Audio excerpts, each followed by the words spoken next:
everyone. Welcome back to the Optimization Toolbox. My name is Jenna Redfield. Today we have Renae Fieck here. She is an author of the book Cycle Sync Your Business, which I read a couple months ago. As you guys may know or may not know, I've done a few podcast episodes about your menstrual cycle, about cycle syncing. And when this book came out, I was so excited because it comes at it from a business perspective. So welcome, Renae, and let's hear your story. Oh, thanks, Jenna. I'm so excited to be here. Thanks for having me. Yeah. So how did you get into this before you published the book? How did you get into this world? Gosh, it's so funny. I was actually reading this morning and it was talking about like everything along your journey is meant for you. And when I look back at my journey, I'm like, in the moment, I would not have seen it. But now looking back on it, like it was all so many little pieces and so many layers that got me to where I am right now. But I think really the biggest part of my story started back in 2015 when my husband was diagnosed with a brain tumor. Oh, wow. And it was the same month we found out we were pregnant with our third baby. I got what I thought was my dream job. Like there was these massive highs and massive lows at the same time. I think I'm learning a theme in life that's usually how it goes. There's like these massive, really big highs and lows at the same time. And we went on this long whirlwind of a journey with ER visits, surgery, ambulance rides, like all the things. And really got to that point where I was like, we only have one life and my kids are growing so fast. I want to be able to be home with them. I want to be able to enjoy them. Like people say, it goes by so fast. I want to be here. I want to be the one raising them. And I want to make today matter so much. What I realized at that time was that we were spending so much of our life just like buckled down, just trying to get through it, waiting for, when things got easier, when we had more money or we had more time or we had more whatever. And that was the wake up call for me of realizing it isn't about waiting for that one day someday. It's about now. It's about living life now. And so that's how I started out in entrepreneurship, was looking for a way to bring in more money and help me be able to stay home and all of those things. But at the time I was doing network marketing, and it was a whole heck of a lot of hustling. There was a lot of work, a lot of time, and very little reward on the other end of it. And so I was, in essence, trading the very thing that I wanted. Was like, I wanted more time with my family. I wanted more freedom. And instead, now I was taking every ounce of free time that I had and I was plugging business stuff into it, and got a couple years into it and still was not seeing the results that I really wanted to be seeing, and reached out to a mentor, and she's like, hey, business is just a numbers game. So if you're not seeing the numbers that you want, you just have to do more. And at that point in time, I felt like my knuckles were bleeding. I was like burning the candle at both ends, like doing everything I possibly could. I would get up early in the morning. I'd go to bed late. I'd have my husband do bedtime. I was, literally any place and time that I could, I was trying to squeeze work in. And it was like, I can't do more. And so I did like what what kind of some of the stuff you probably talk about and do, of different time management Mm-hmm. strategies, different tools, different systems, like different things. And a lot of them did give me some results. But then there was one that like kept hitting me so hard, was consistency and consistency. We hear it Mm-hmm. harped on so much. And there was this moment of like, I have such a hard time at staying consistent. Like I would have to push myself so hard in certain times, and then other times it was fine. Like being consistent wasn't my issue. It was the effort that went into the consistency that was my biggest thing. And in that time I was in a mastermind and somebody came and spoke about women and how we're different and how our menstrual cycles make such a huge difference for us. And at the time, she was a Native American woman from this like tribal community and was talking about like the tribal rituals around women and their menstrual cycles.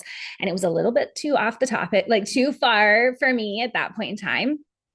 But being a medical practitioner, I started kind of learning about it and researching it and digging in more. And then really came from this very medical science sort of approach of like how our bodies are very different than men and how that makes such a huge difference. And so I started plugging it into the back ends of my business, started doing little bits.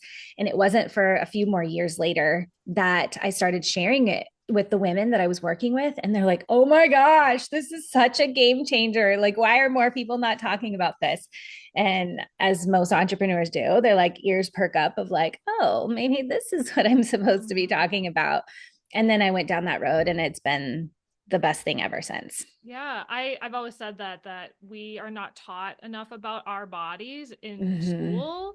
I part of my story was I was on birth control for over a decade, Mm, and I was never an yeah. adult with a normal period until I got off of it 2 years ago, and then my body completely went haywire, and now I'm finally starting to get back to where Yeah. I was because of all I had to go to a bunch of naturopaths and like get my hormones back on track. But Yep. now that I'm like, I'm actually experiencing the highs and lows of a menstrual cycle for the first time. So I'm like brand new to it Yeah.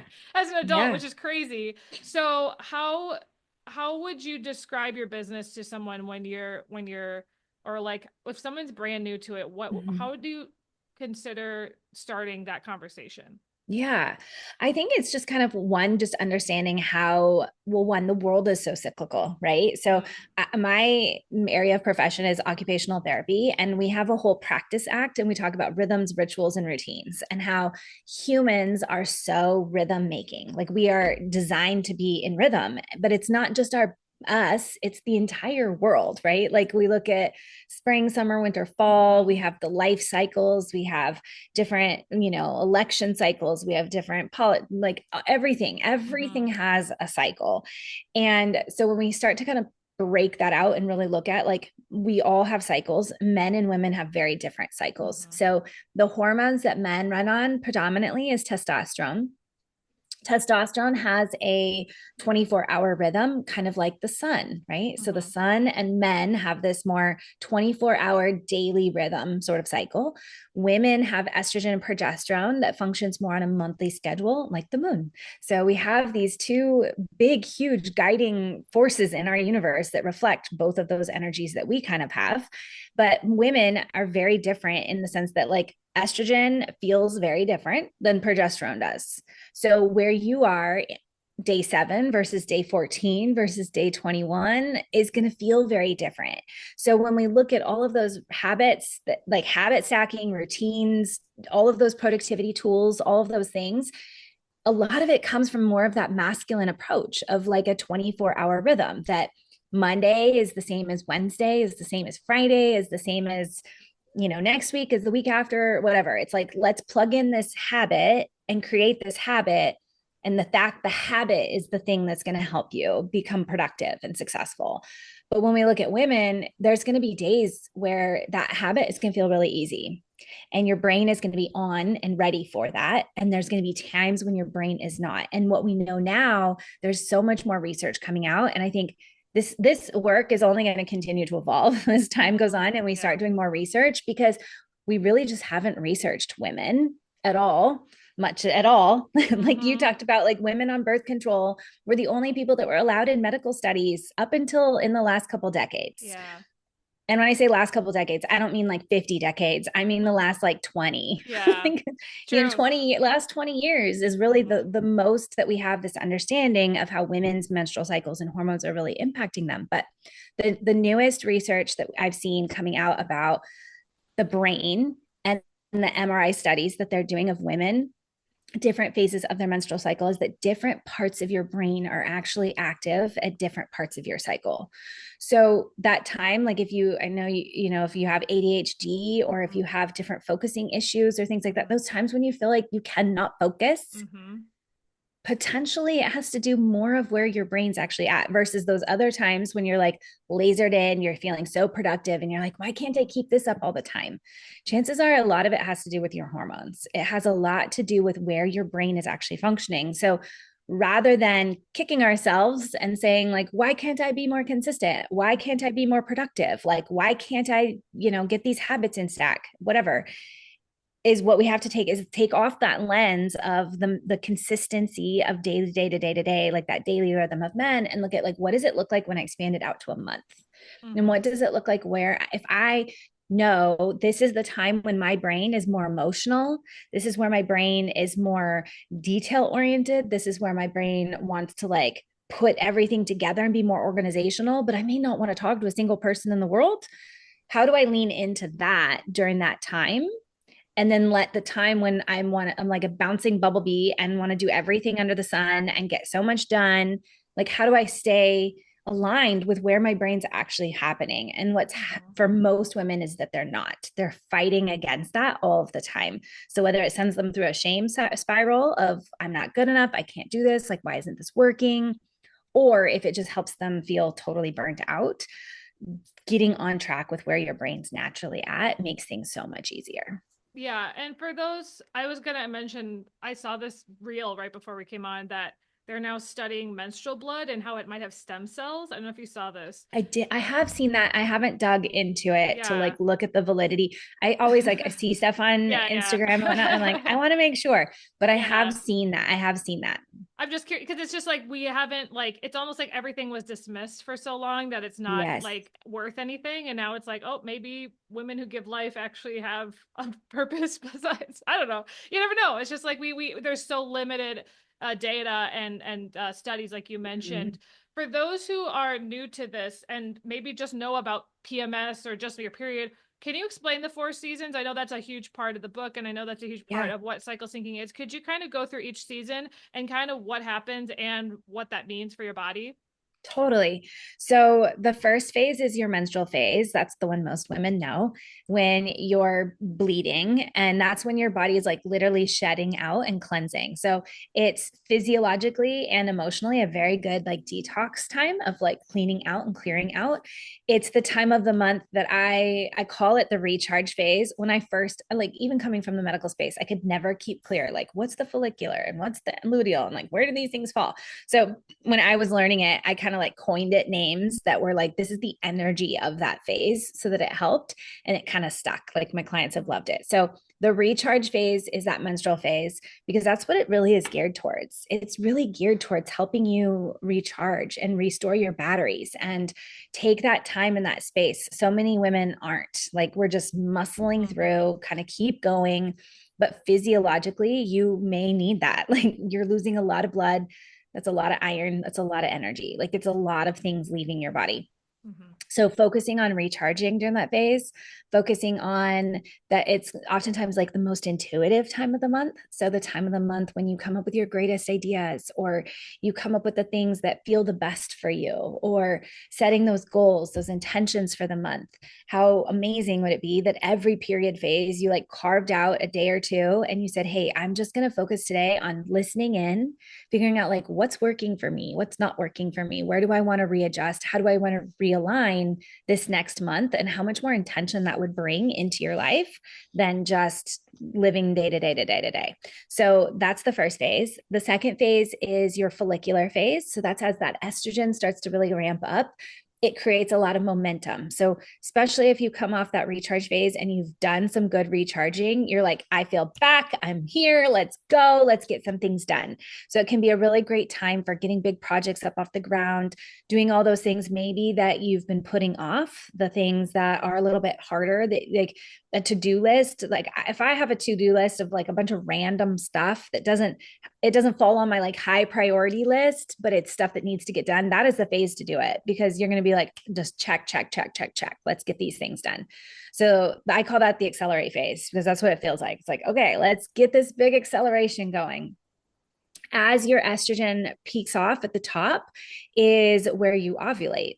And so your body, the research that we have now is like how much your body changes during that time, that you actually smell different, your facial symmetry is different, you are perceived as more beautiful, you communicate more effectively, you're more confident, like you are just so much more magnetic, so much more radiant. Your body is trying to attract a mate, just like in the wild kingdom, the birds and the bees, that are flapping their wings and butterflies and I don't know, all the things. Our bodies are doing that without us even really recognizing it. And so that can be a really great time for us to do all of those things that require our interaction with other people. So I call that the connect phase because it is about connecting with other people.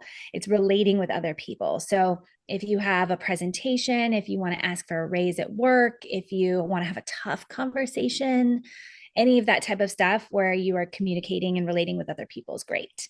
And then as that ovulation ends, the estrogen dips off and progesterone picks up. And as progesterone picks up, progesterone has a very different feel. Like Mm. progesterone It can feel very productive in some ways. Like it's a very good time for you to like nest and clean. And like if you've ever gone through and just like, I'm going to clean out my entire closet right now and purge and clean, that's chances are it's in this phase. Or if you go, I'm like cleaning out your entire downloads folder, like that's my thing. I'm like every luteal phase, I'm like cleaning out my entire downloads Mm. folder and sorting and organizing, you know? That's me. That's what I teach on my channel is digital organization. So for sure.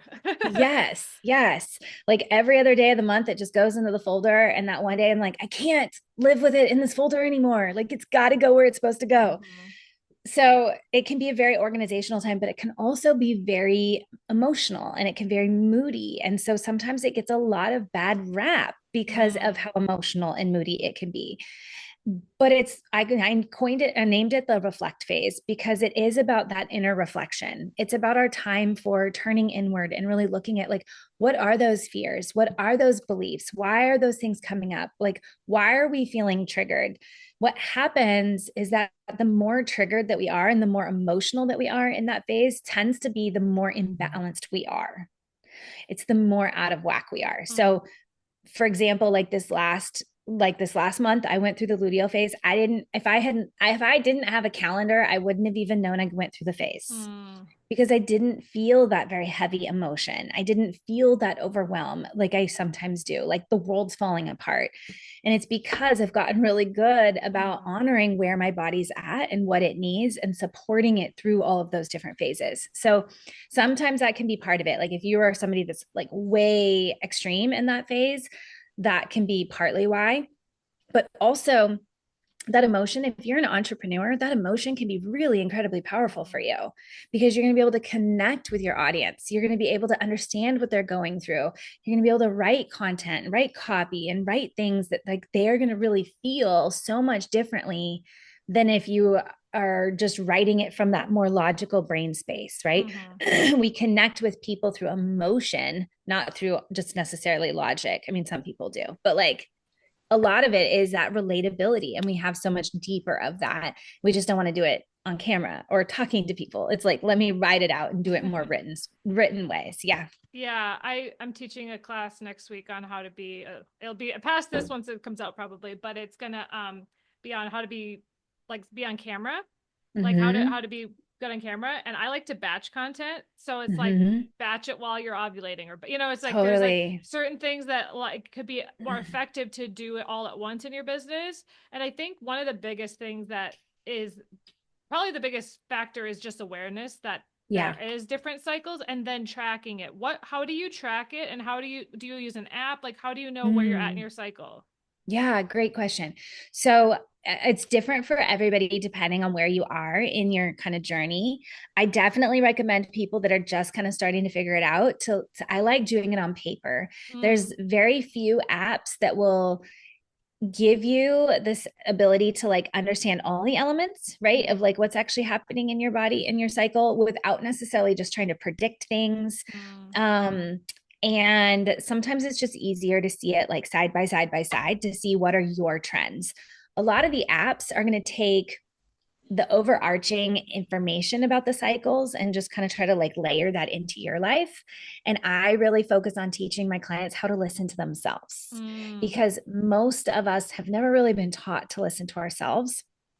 We've been taught to listen to everybody else, right? Like what to eat, how to eat, when to sleep, where to sleep, like what are the best things and tools. And like now it's all of these different, nervous system regulation Mm. things. And like there's all these things of like what we should be doing and how we should be doing it. That there's Mm-hmm. very little like telling us how to listen to our bodies. Yeah. And I find there's no harm in using an app, and I use some apps now, but like there's no harm in that. Just the caution that I would give is like don't use it as a way of telling you what your body is feeling, but doing it more as a Mm. listening of like an asset. So I like recommending my clients use paper at first so that they can start just like looking at the trends, look at what's happening, happening for you.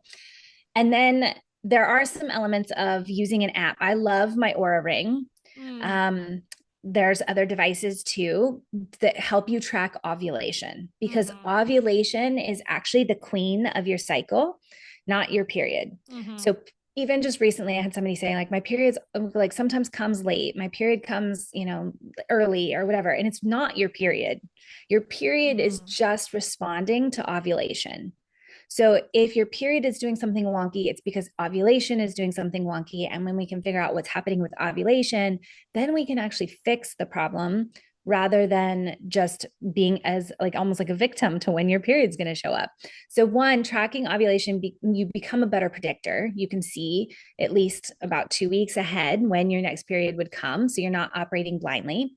But then also too, if your period or your ovulation, if it's coming too early or if it's coming too late or any of those types of things, can give you really good insight to what's actually happening. So the best way to do that is to track basal body temperature. And I'm one of those people that I have way too many things on my plate to be able to take my temperature first thing in the morning before I've gotten out of bed or done anything. And so I wear the Aura ring so that it does it for me. I don't even have to think about it. I Mm-hmm. can open up the app and see where my temperature is and be able to know where I am in my cycle based on where my temperature is at. So I like using that. There are other devices that will track your basal Yeah, body my Apple temperature for Watch you. does it as well. Yes, So I yes, that, sleep with that on and it does do that. So that's one of the yes. reasons I bought this specific one was I was like, oh, I need to do that. Yes, which that's what So, I did. I bought the Apple 8 watch a few years mhm. ago for that reason. And then I somehow got the ring shortly in the same time. So then I was like comparing the two and Mm. like which one was more accurate. And I think they're relatively close if you track just within Yeah, their own systems. But I don't like sweeping with my watch on. gotcha. So, Okay. but That yeah, makes sense. I think whatever app, whatever thing you use, that would be my invitation to you would be to really listen to what your body's saying and not use an app to kind of predict where you are or what's happening. And I think that's so true with all people is finding what Mhm. works for you is Yes. my whole the book that I'm writing, the goal of the book is about building your own productivity system for yourself and not relying on anyone Mhm. else's. That's kind of the thesis of the book because we're all taught systems and then we try to follow somebody else's system and it doesn't work for us and then we get Yeah. really frustrated. I'm like, well, how do you how do you know what system you even need to use for your brain? So I think Mhm. for this as well, like some people are very much, yeah, like paper trackers. Maybe they like to see a Mhm. spreadsheet on their computer. Like, I think figuring out what works best for you. I think this is just the first step is just Yeah. knowing and then starting to just pay attention because there are times where I'm like, wait, I'm in my luteal phase, but I don't feel like I am. So there's times Exactly. where I'm Mhm. like right now, I think I'm in my luteal phase right now, and I'm like, yeah, I'm still pretty like up, but at the same time, it's like so it's just like figuring out, okay, Yeah. is it me? Is it my body? Is it what's going on externally that's triggering Mhm. things? And I think that a mental and emotional health is a huge part of it. I also Totally. think one of the things I've learned over time, and I don't remember if it was in your book or something else I read, where like you shouldn't be having really painful like PMS and cramping. Usually that means there's like a nutrient deficiency or like something like we like Mhm. obviously there might be some cramping and stuff, but like I've never had issues with cramping, but my old roommate did. So it's like interesting like how our bodies are all different. Can you kind of maybe Mhm. expand on like how to like optimize from a health perspective each phase of the cycle? Yeah. So, yeah, each phase of the cycle needs different things, Mm-hmm. right? Like estrogen functions better with certain things and progesterone functions better with certain things. Even down to our food, like the food that we eat, the Mm-hmm. sleep that we get, the even you talked about like the emotional, mental health aspects of what we need, our physical exercise, all of that type of stuff. And so in that when estrogen is a little bit more dominant, so that follicular and ovulation phase, when that estrogen is there, estrogen does like, you can get up early and you can go to bed late, you can survive on little sleep, you can work out really hard. Tends to be a lot of like leafy greens, lean proteins, that type of food that it's like your body is building and growing and doing a lot of that stuff. And then as you in that more progesterone phase and then your menstrual phase, it's more nourishment focused.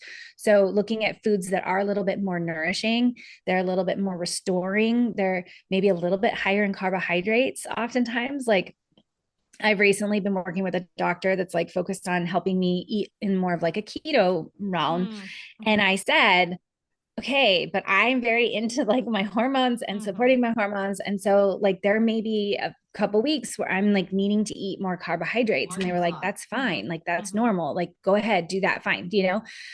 But I think that even just highlights like most of our medical system doesn't understand how women need different foods at different times either. So Yeah. when we look at like in that phase too, like you need more sleep. Like those are the Mm-hmm. times like I oftentimes will skip doing an early morning workout or getting up early at all. And I'll sleep in. I'll let myself have that permission to like get the extra sleep, not push my workouts, like not push hard and all those things because we're focused on nourishment. It's focused Mm-hmm. on restoration.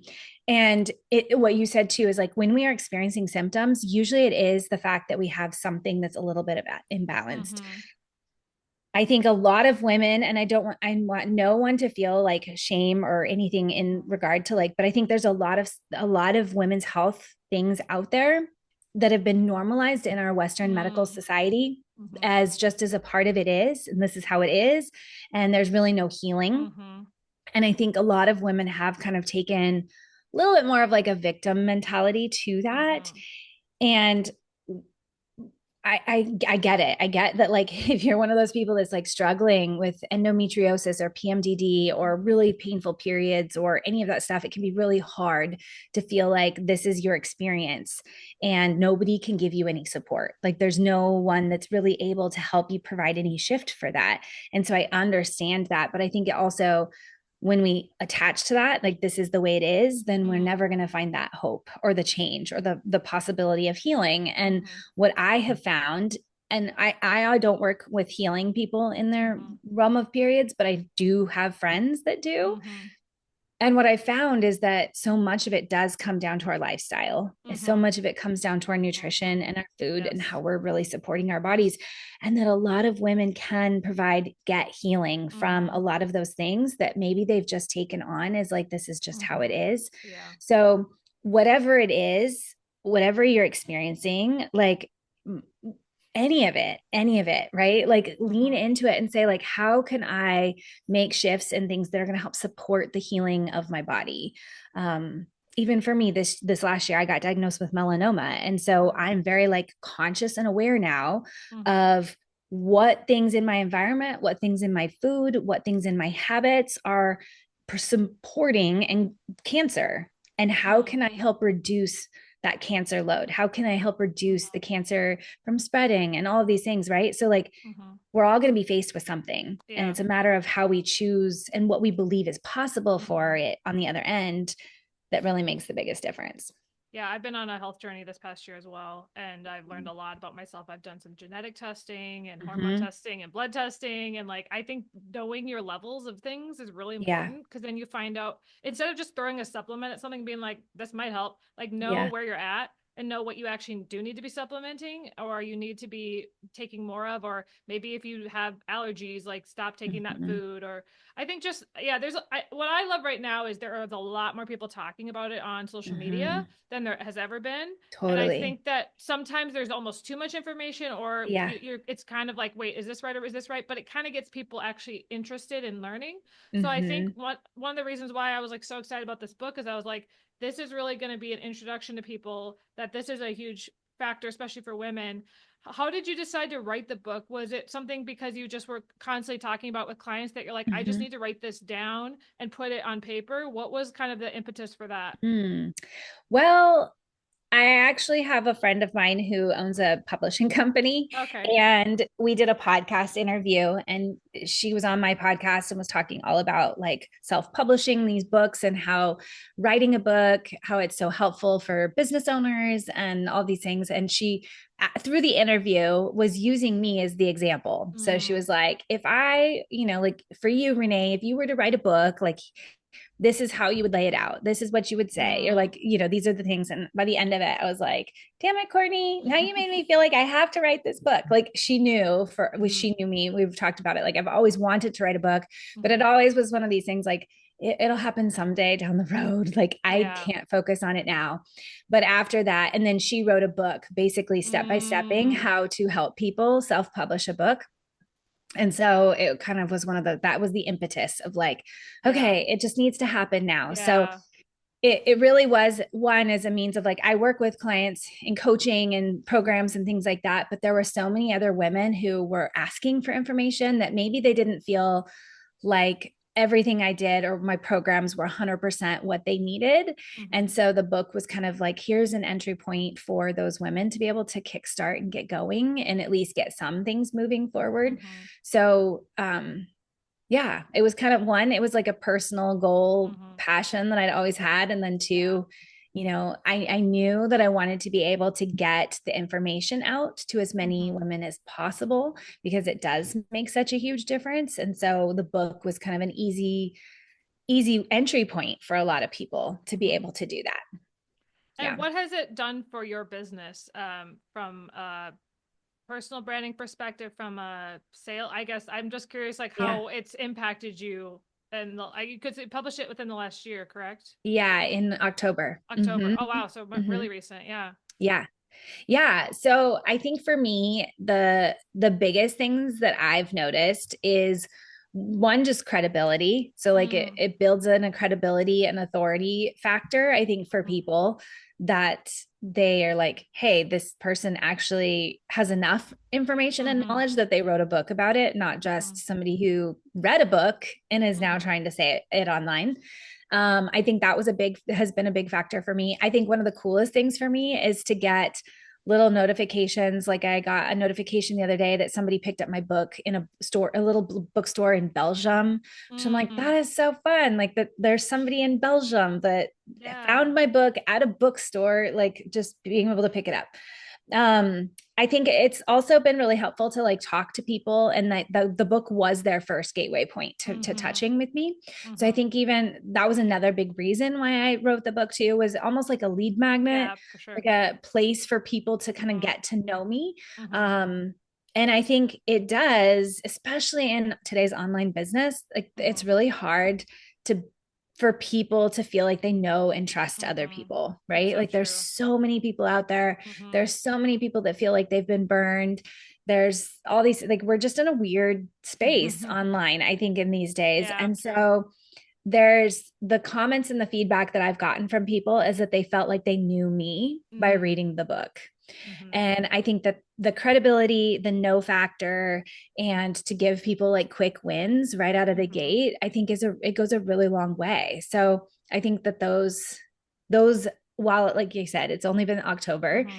has had really profound impacts, I think, in the growth and will continue to have that Yeah. as I time goes really on. think that like it's such a needed book, and I feel like there are a couple others but very different like scope and different topics. Yeah. A little bit more health focused. This one's a little bit more business focused, which I think is Mm-hmm. cool. Um because my podcast is a lot about productivity and that's what my book is going to be about. Is there anything that you've found in terms of like a hack or something that's like helpful that like each phase of the cycle that you do, or like you just Mm. like tell yourself like, I don't know. I'm just curious if there's anything that any of your readers have done that they've told you that they do. Because I think Yeah. just a quick takeaway, like you mentioned, quick wins is something that I think would be really helpful. Is there anything that like stands out or that you wrote about in the book that people seem to find really helpful?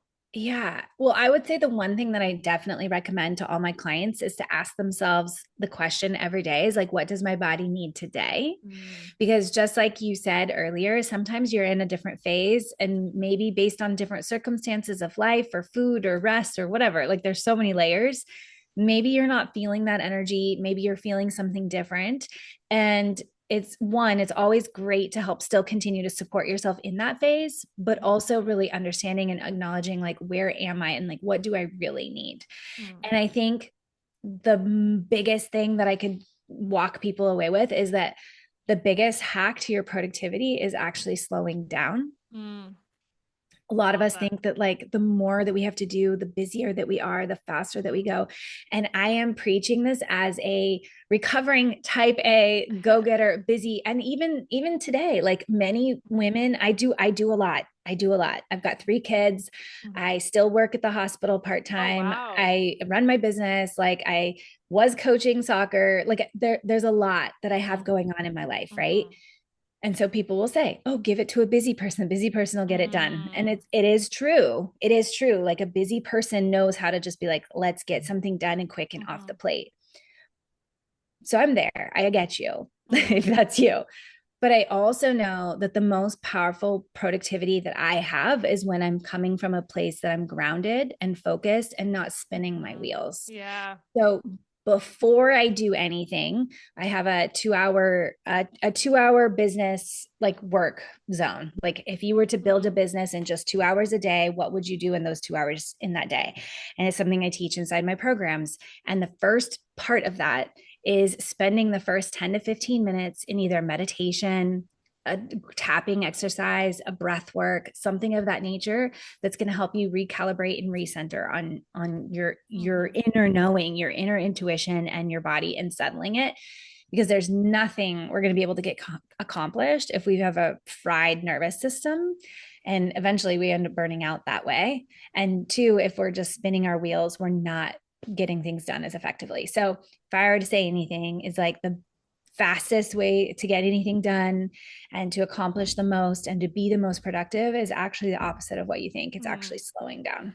Yeah, I'm really excited in my book to talk about holistic productivity, which is Mm-hmm. basically, I don't know if that's even a word, but I made it up, but like Yeah. basically like emotional, physical, like all the stuff that you need to be your best self, and then Mm-hmm. you're able to do more when you're in alignment with your body and your I think this is a huge part. I'm going to have a Yeah. section in my book about the menstrual cycle because I'm like we need to talk about this more. And I think that your book is a great starting place when people want to really dig into it. Thanks.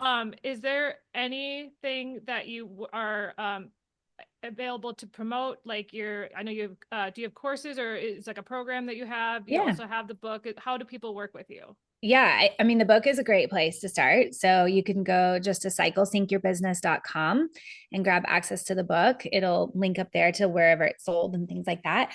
I do have a couple other programs where I go much deeper into it and then help really support women into more, not just of the understanding of more of the masculine type of Mhm. using our cycle, but more of that feminine approach of really tapping into how do we lead from that feminine place, a Mhm. little bit more of the flow components. So any of those are available on my website at reneefieck.com. You can check those out there. I have a couple other free trainings up there, a free cycle guide over there. So that would be a great place to go check things out. Awesome. Very cool. Well, I just Yeah. wanted to let people know because I know some people might need more help or they might want more, especially if it's something that they feel like is hurting them, like Mm-hmm. they really feel out of sync. Would you say most people, where are they at when they come to you? Are they burnt out? Like, what is kind of like the main reason that they reach Mm. out? Is it like they just feel like they can't get something, or is it more from health perspective? Like I'm curious what is the main reason people reach out? It's a little diverse, I would say. There's some people who come just looking for ways to optimize the way that Mm-hmm. they're working and that they Mm-hmm. want to be more effective. Mm-hmm. I have a lot of women who have very finite amounts of time that they Mm-hmm. have to work on their business. And so they want to be really like efficient in that time frame. Sometimes women are feeling just overwhelmed with the amount of things to do in their business or in their life. Like there's just so much to do. There's not enough time to get it all done. Mm-hmm. Other times women are kind of in that place of like running on their last wheel. Like they're Mm-hmm. throwing everything at everything and they're feeling like there's just nothing left in them. So I think it kind of is a range of people that are doing really well that want to just optimize, people that are kind of in that middle ground of looking like how do I get just a little bit more done, and then those people that are like I'm just totally burning out. I don't know what else to Mm-hmm. do. Yeah. Awesome. Well, that's good to know Yeah. because I think there's so many different issues that people have, and so knowing that there people coming to you from all angles Yeah. of parts of their life, especially from a business perspective, which I think is so cool. Like I Yeah. have never seen anything where it's mixing in the two, and that's why I was very excited when I found your book, and I was like, this is what I've been looking for other Awesome. people to read because I Yeah. always talk about it and people are like, what's that? And I'm like, oh, what do I tell them? Like there's nothing. And now I'm like, I have a book to send to people to be like, you should That's read this great. one because I think it's just such a cool topic, and I get really nerdy about it. So I so I was like, I want to interview you. So awesome. Well, thank you so much for coming on today. Thank Where can we you. find you? So you have websites, Instagram, what's like your main platform? Yeah, I would say Instagram's my favorite place to hang out. I do have a podcast right now. We are on hiatus, so we're not recording any new episodes, but there's like boatloads of old episodes over there. If you want to go check it out, Cycle Advantage podcast or the website is the great place where you can get in touch with all of those things. Awesome. Yeah. Well, thank you so Yeah. much for coming, and I'll talk to everyone next week. Thanks so Bye. much.